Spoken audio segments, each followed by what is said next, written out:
DGP ആയിരുന്ന Jacob Punnoose ഒരിക്കൽ നടത്തിയ പ്രസ്താവന കേരളമേറെ ചർച്ച ചെയ്തതാണ്.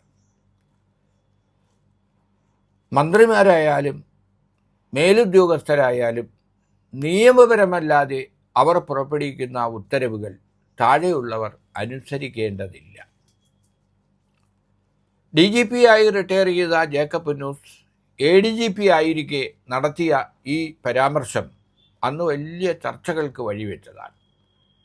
കാരണം വെടിവെക്കാൻ മേലുദ്യോഗസ്ഥൻ ഉത്തരവ് നൽകുമ്പോൾ പോലും അത് ന്യായമല്ലെങ്കിൽ, അത് തെറ്റാണെങ്കിൽ അതനുസരിക്കാതിരിക്കാൻ പോലീസുകാരന് കഴിയും എന്നാണ് അദ്ദേഹം സൂചിപ്പിച്ചത്.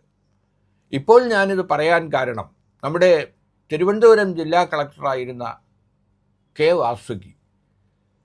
വാസുകി എന്ന IAS തിരുവനന്തപുരം കളക്ടറായിരിക്കുമ്പോൾ പേരെടുത്ത ഒരു ഉദ്യോഗസ്ഥയാണ്.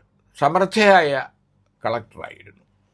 ജനങ്ങളുമായി സംവദിക്കാനും ഭരണകാര്യങ്ങളിൽ മികവ് കാണിക്കാനും കഴിഞ്ഞിരുന്ന വാസുകി ഇന്ന് മന്ത്രിമാരായ ശിവൻകുട്ടിയുടെയും MB രാജേഷിൻ്റെയും സെക്രട്ടറിയാണ്.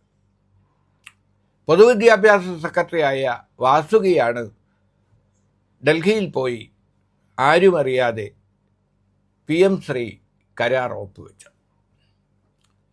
മന്ത്രിസഭ 2 വട്ടം മാറ്റിവെച്ച വിഷയമാണ് PMC കരാർ. മോദി സർക്കാർ നടപ്പിലാക്കുന്ന ദേശീയ വിദ്യാഭ്യാസ നയത്തിൻ്റെ ഭാഗമായിട്ടുള്ള PM-ശ്രീ പദ്ധതി നടപ്പാക്കേണ്ടതില്ല എന്നായിരുന്നു CPI മന്ത്രിമാർ ക്യാബിനറ്റ് യോഗത്തിൽ ആവശ്യപ്പെട്ടത്. അപ്പോൾ ഇടതുമുന്നണിയിൽ ചർച്ച ചെയ്ത ശേഷം അതിൽ തീരുമാനമെടുക്കാം എന്ന നിലപാടാണ് 2 വട്ടം ക്യാബിനറ്റ് സ്വീകരിച്ചത്. അതിനുശേഷമാണ് CPI മന്ത്രിമാർ പോലും അറിയാതെ മന്ത്രി ശിവൻകുട്ടിയും മുഖ്യമന്ത്രിയും മാത്രം അറിഞ്ഞുകൊണ്ട് പാർട്ടി സെക്രട്ടറിയോ CPM-ൻ്റെ അഖിലേന്ത്യാ സെക്രട്ടറി ബേബിയോ പോലും അറിയാതെ K. വാസുകി എന്ന IAS ഉദ്യോഗസ്ഥ ഡൽഹിയിലെത്തി കേന്ദ്ര സെക്രട്ടറിയുമായി ഈ വിവാദ കരാർ ഒപ്പുവെച്ചത്. സംഭവം പുറത്തു വന്നു. CPI കലാപം ഉയർത്തി, വലിയ വിവാദങ്ങൾ വന്നു. ഇടതുപക്ഷത്തിൻ്റെ നയത്തിനത് വിരുദ്ധമാണെന്ന് വന്നു. പാർട്ടിയിൽ തന്നെ പ്രതിഷേധ ശബ്ദങ്ങൾ ഉയർന്നു. CPI യുവജന സംഘടനകൾ മന്ത്രി ശിവൻകുട്ടിയുടെ കോലം കത്തിക്കുന്ന അവസ്ഥയിലേക്ക്, മന്ത്രിയുടെ വീട്ടിലേക്ക് പ്രകടനം നടത്തുന്ന അവസ്ഥയിലേക്ക് പോലും ഇത് വളർന്നു. അപ്പോഴൊന്നും ഈ കരാർ ഒപ്പിട്ട വാസുകി എന്ന IAS-കാരിയെക്കുറിച്ച് മാധ്യമങ്ങളോ പൊതുസമൂഹമോ ഒരു വിമർശനവും ഉന്നയിച്ചില്ല. എന്താണ് കാരണം?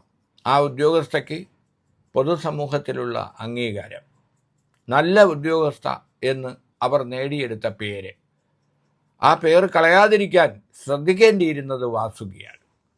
IAS-കാരായാലും IPS-കാരായാലും നിയമവിരുദ്ധമായ ഉത്തരവുകൾ സർക്കാർ പുറപ്പെടുവിച്ചാലും മന്ത്രി പുറപ്പെടുവിച്ചാലും അതനുസരിക്കേണ്ട ഒരു ബാധ്യതയും ഭരണഘടനാപരമായി അവർക്കില്ല. മന്ത്രിസഭ മാറ്റിവെച്ച ഒരു വിഷയത്തിൽ കേന്ദ്ര സർക്കാരുമായി കരാർ ഒപ്പിട്ട ഈ ഉദ്യോഗസ്ഥർക്കെതിരെ, ഈ തീരുമാനത്തിനെതിരെ ആരെങ്കിലും കോടതിയെ സമീപിച്ചാൽ മറുപടി പറയേണ്ടി വരിക വാസുകി എന്ന IAS ഉദ്യോഗസ്ഥൻ മാത്രമാണ്. അല്ലാതെ ഉത്തരവ് നൽകിയ മന്ത്രി, വകുപ്പ് മന്ത്രി ശിവൻകുട്ടിയോ മുഖ്യമന്ത്രിയോ ഒന്നും അവരെ രക്ഷയ്ക്ക് എത്തുകയില്ല.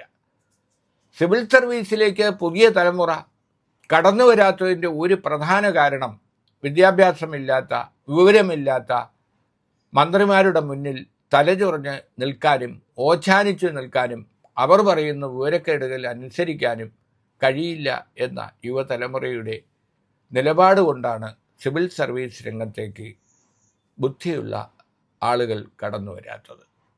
അപ്പോൾ പറഞ്ഞു വരുന്നത്, നിയമവിരുദ്ധമായ ഉത്തരവ് സർക്കാർ പുറപ്പെടുവിച്ചാലും മന്ത്രിമാർ പുറപ്പെടുവിച്ചാലും അത് അനുസരിക്കാതിരിക്കാനുള്ള ആർജവമാണ് സിവിൽ സർവീസ് ഉദ്യോഗസ്ഥർ കാണിക്കുന്നത്.